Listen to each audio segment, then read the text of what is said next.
You know, my basic view is that abortion is an extraordinarily difficult moral issue. As a Christian, I think that a fetus is not just a collection of cells. It is a potential life.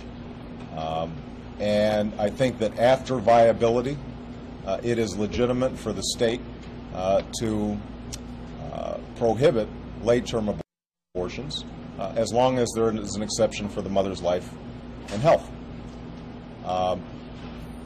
Prior to viability, the problem is that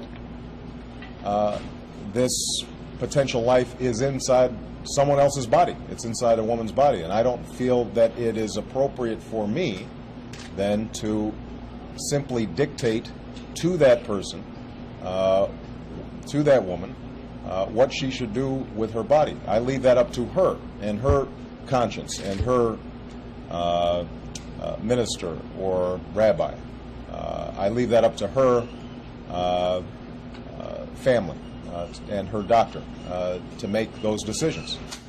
Now, you know, one can hold that position and still suggest that this is a difficult moral issue and that people of goodwill can be on both sides of the issue. Obviously, Mr. Keyes believes that life begins at conception. Although I have not examined this closely, I think he has concerns about in vitro fertilization and contraception and a whole host of other issues. You know, but we don't.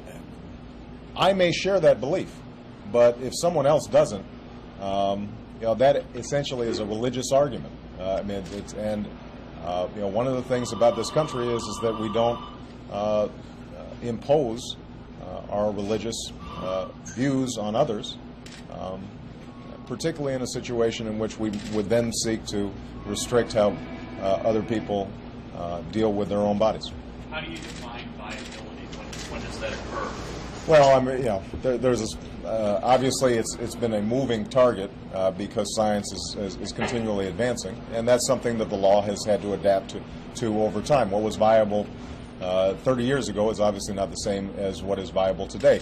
But the point is that if we as a society make a decision, or if science and technology has determined that this child can live outside the womb, then that changes the moral equation in ways that are not true if the fetus lives inside the womb.